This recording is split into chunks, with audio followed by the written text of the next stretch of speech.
चेलेन्जखौ जागोन बादि आं मोनाखै बाहाय रावजोंबो जुजिनाङा बादि मोनाखै रायजो राजाया गावसोरनो बुजिखागोन सोरनो भट होनांगौ होननानै आं मुस्लिम बिदा फंबाय बिब' बिनानावनिफ्रायबो भट मोनगोन बर' बिदा फंबाय बिब' बिनानावनिफ्रायबो भट मोनगोन बहुद खायदा बहुद खैसार खालामनो नागिरगोन खिन्थु बे खैसारखौ जोङो सौसिलांगोन गिबियावनो बयखौबो गोसो गोरबोनिफ्राय आङो आंनि खुलुमनायखौ बावबाय हामलायनायखौ बावबाय औ UPPL ट्रेक्टर सबिनिफ्राय प्रमद बर' सारनि दैदेननायाव दिनैहाय 4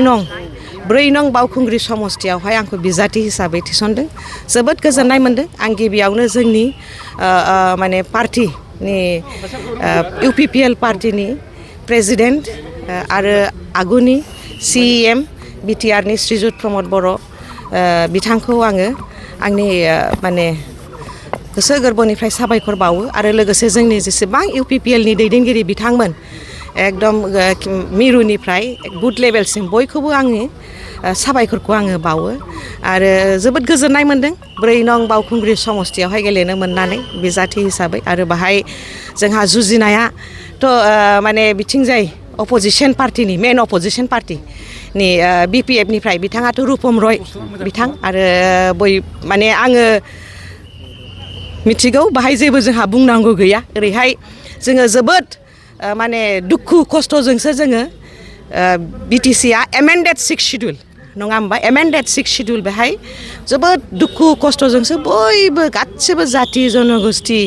हारि बयबो ज' जानानैसो नैबे BTCखौ खुंनाय जादों आरो लोगोसे बाहाय गोजोन गैयैलाय अहिंसा आन्दलन जानानै जोंहा थामथि सुक्ति जादों गोजोन सुक्ति जायखौ जों होनो प्रमद बर' सारनि दैदेननायाव गबिन्द बसुमतारी सारनि दैदेननायाव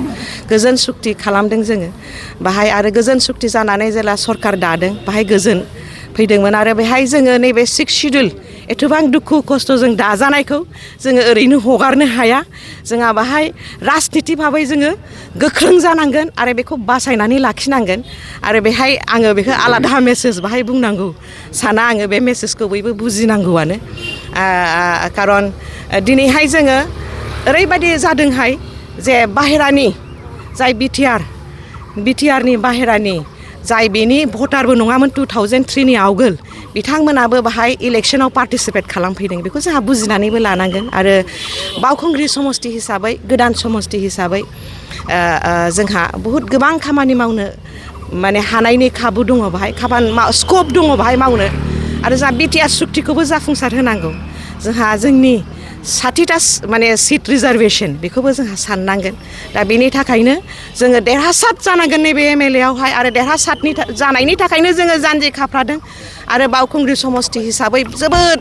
माने मावनांगौ दङ बाहाय लामा सामा एकदम दाबो गोदोसोनानै थानाय समस्ति बे आंनि गामियाव थाङोबा खांख्राइबारियाव टिपकायाव गारि लानानै आङो रिक्साजोंसो न'आव फैनांगौ जाहैयो दा बेफोरखौ जोङो मावनो हानायनि खाबुखौ जोङो मोनगोन बाहाय गोदान जोङो सोलोंथाइनि फसंथानखौ जों लाबोनो हागोन साहित्य बिभागनिखौ लाबोनो हागोन आरो जिहेतु आं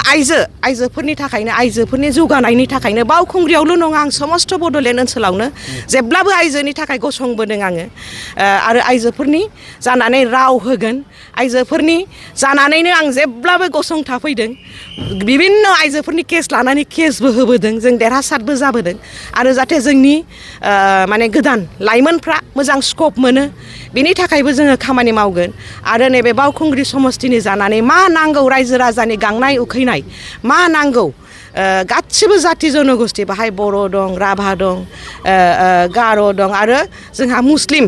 बिदा फंबाया बांसिन दङ आरो बेंगलि दङ राजबंशी दङ बयनिबो थाखाय जोङो माने गोसो माने गोख्रों लानानै बयनिबो राव जानानै जोङो जों होनदों आङो